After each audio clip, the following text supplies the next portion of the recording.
how to get to a pure land without having to be let go of all our negative karma and our imprints. We can still get to a pure land.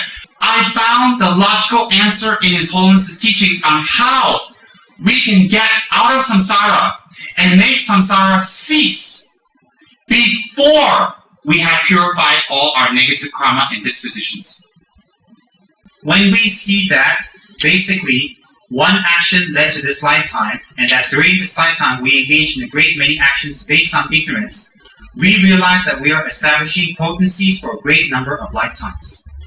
If we want to end this process, the weak point is attachment. Since even if we have the billions of potencies to take billions of rebirths, if those potencies remain unnourished and unactivated, we will not take rebirth. It would be like having a room full of rice seeds and not planting them. If we can stop attachment and grasping, we can stop the process of rebirth. No matter how many potencies we have, we would no longer be reborn in cyclic existence, we would be free. Isn't that very clear? So even if we have many negative karma, and the potency of it is still there, and it's okay, karma, predisposition, same thing. Disposition means you're disposed to do something. Okay, a predisposition is something planted in you for you to do something. So a predisposition is his terminology for karma and its effects, or pre-karma before it opens. Okay, so it says here, the key example, very simple. It would be like having a room full of rice seeds and not planting them. So even if you have lived a life of anger and jealousy and laziness and miserliness, and you have all those karma with you, if you don't activate those karmas, it will not fruition. If they do not fruition, you will not take rebirth in samsara. So therefore, if we do our preliminary practices, we correct our motivation, we follow our teachers well, especially for Tantra, we receive a tantric initiation such as Vajrayogini, and we practice it from our heart, and by holding our vows in Tantra, by holding our vows with the 50 verses of Guru devotion, we really do what our Guru says. Even it's like a mule, we just do it. By following that, and we don't do anything else, we don't intellectualize anymore, we just do what our Guru says, then all those potencies will not arise. All the previous karmas that's there will not open. Why? If you don't put water on the rice seeds, the rice cannot grow. Therefore, if you don't create the environmental condition for those karma to ripen, it cannot ripen. So temporarily, you're all right. So at that moment, you can ascend to Vajrayogini's paradise. You can ascend to Vajrayogini's paradise with your negative karma carried up there like excess luggage. And while you're up there, purified without having to take rebirth in samsara again. Does everybody understand that? Taking rebirth in the Pure Land before we become enlightened is possible. The Dalai Lama said so, indirectly here. What did His Holiness say? If we stop, listen, attachment and grasping, we can stop the process of rebirth. Control your anger. Stop it. Control your laziness. Push yourself. Control your miserliness. Give. Control your irresponsibility. Force yourself. And even before you have purified all your negative karma, if you follow the tenets in Vajrayogini, you will ascend to Kachara paradise. with your negative karma. Why? Why? Listen carefully. Why? Because the karma to take you somewhere else didn't open. Why didn't it open? Because you're holding your vows. You're holding your commitments. You're following the 50 verses of Guru devotion. You are doing your tantric practice, which creates the cause for you to go to Vajragini's heaven. That is one. Or, if you like Kala Chakra, to take rebirth in Shambhala. That's how. So you want to be safe in your next life. You want to be alright in your next life. But you know that you collected so much negative karma in this life, you feel like, forget it, there's no hope for me. No, there is, according to His Holiness. What is that hope? Is that even if you have not purified all your karma, but you stop it now,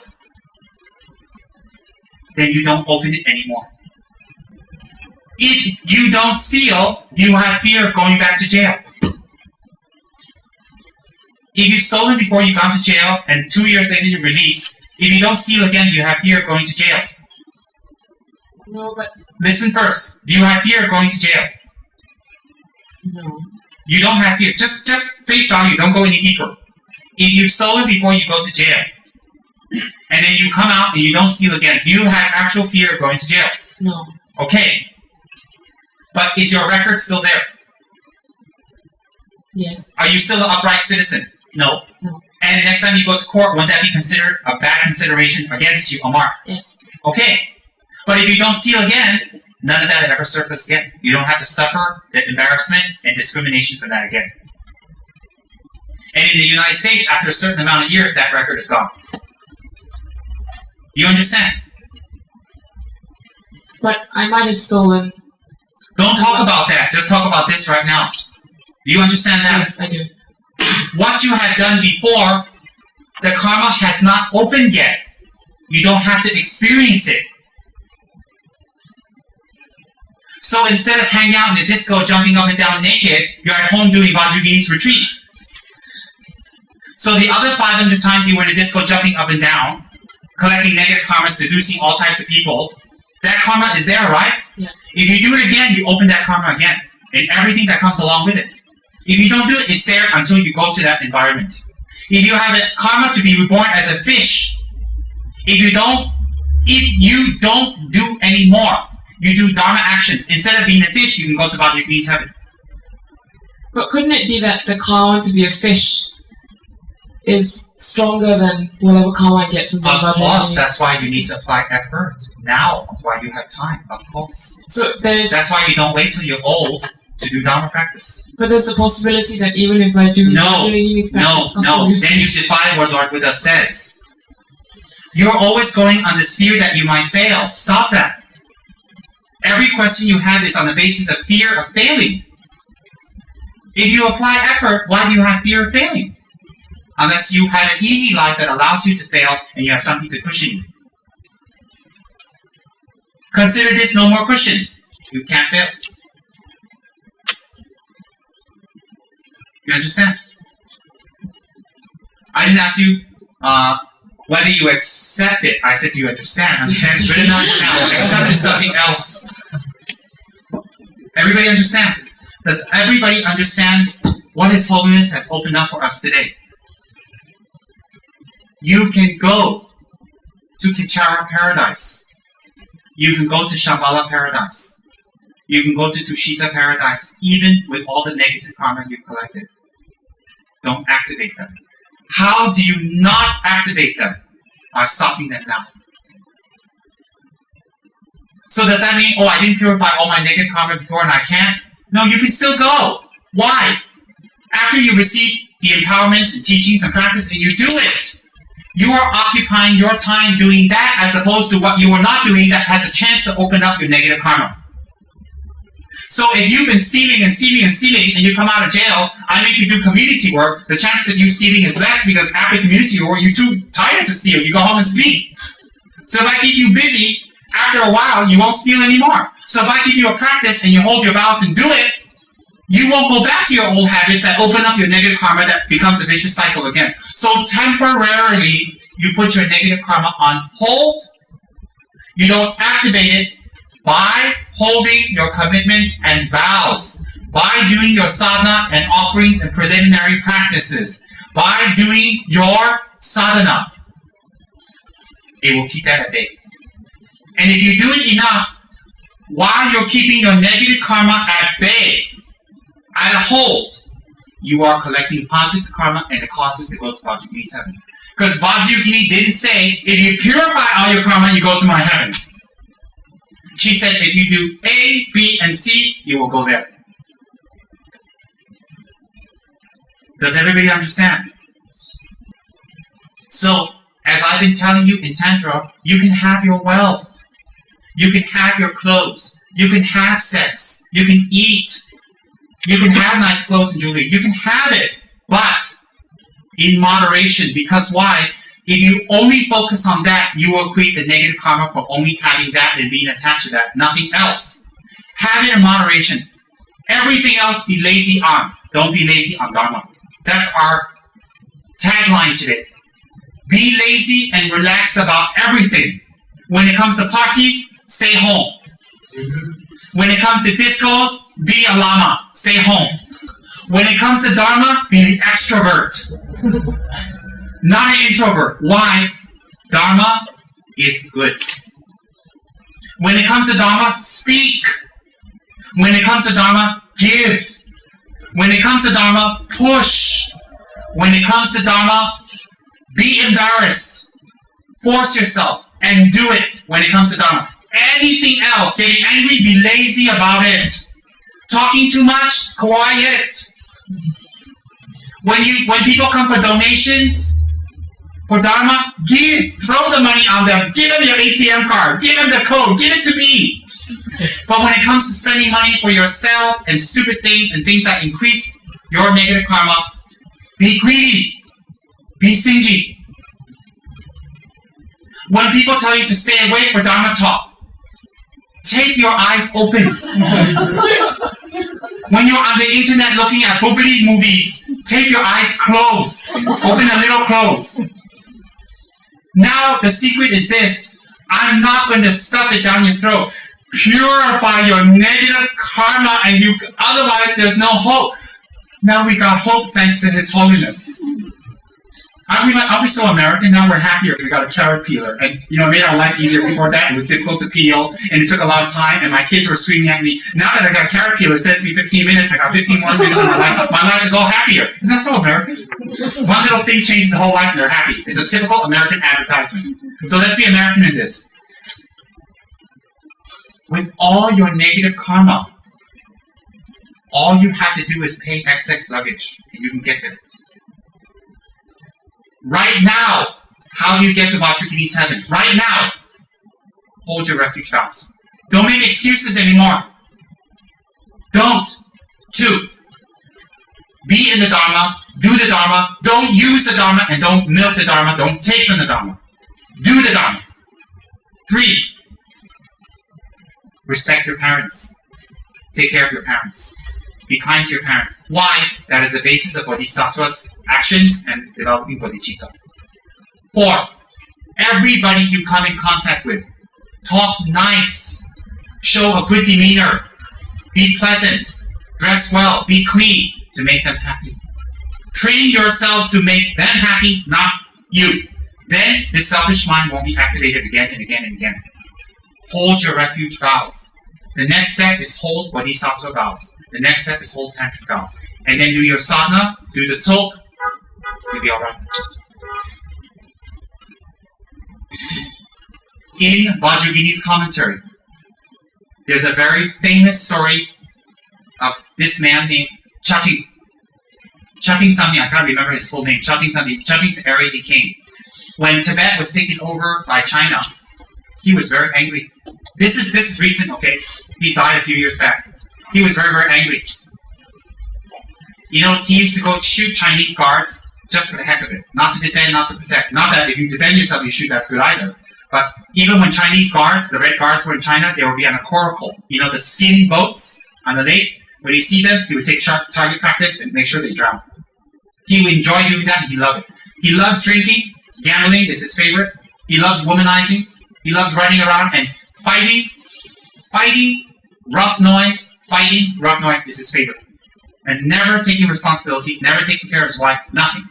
He loved it. And when the Chinese came, they gave him more excuse to do what he likes, to kill people. He loves it.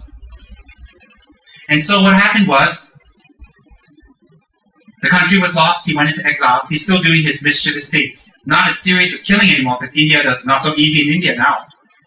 One day he came in Dharamsala to the teachings of His Holiness Sridharamji. And he listened to the teachings of cause and effect. Great regret, cause and effect. What happens when you do this, and the results will be this. Great regret came up in his mind. Great regret. And all the things that he'd been doing, cheating on his wife, womanizing, leaving his children and not taking care of them, just abandoning them. He doesn't take care of them. A long time he doesn't care. He's like, whatever luck. And fighting, talking incessantly, and also, that's part of it. He likes to talk and just talk and talk and talk and talk, gamble and drink and killing people. He was very proud of it. He actually told people stories about that because he's a man one. It's very manly to do that. He regretted deeply. He cried. He regretted. And he realized what will happen to him. His Holiness Sridharamji gave those teachings. Afterwards, Sridharamji gave a Vajrayogini empowerment. And this guy, Chaching, was there. He took the empowerment. He received a commentary from a Geshe in Nepal. He went to Sridharamji and he says, for the rest of his life, he wants to do retreat. He went to say goodbye to his parents, to his children. They were all grown up and stuff. His wife apologized to them for what he had done to make amends. And he went into retreat. And he received instructions from Geshe on the full commentary of Vajrayogini's practice. After that, this Chaching guy completely changed. He stayed in retreat in Nepal for at least 10 or 12 years of Vajrayogini continuously. He would do the great retreat, 3 year, 3 month, 3 day. That's when you do retreat. You don't have to leave your house. You do retreat in your house that time. That's very good. Now time to get Dharma. And he did that again and again. During Vajrayogini's retreat, he died. He's a normal layman. When he died, because he was in retreat, a few monks and Geshis and Lamas gathered together, did a funeral for him. Do you know it was witnessed by everyone, and it's famous now. Over his funeral pyre, many rainbows appeared. Not in the sky! Over his funeral pyre, the burning of his body, many rainbows appeared. Many. It was even reported up to the highest Lamas. And the Lamas all said, not one, not two, he is ascended to Kichara paradise. This was very recent.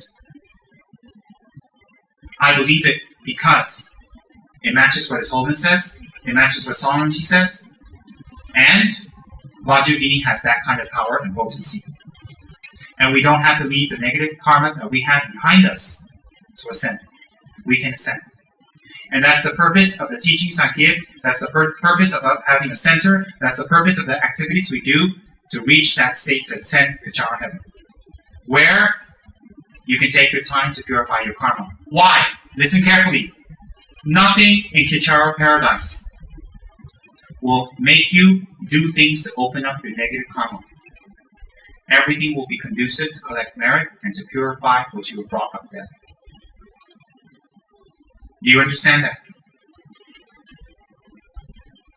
The secret now is to control our negative habits now. Now, to stop collecting more and to stop making them stronger, and most important, to stop opening them up again and again and again and again. Stop. Stop. What better deal do you want? Don't have to purify, still can get to a good place. And it says in the Vajrayogini Tantras, 14 lifetimes is the maximum for those who practice sincerely. That means even if you don't ascend in your next life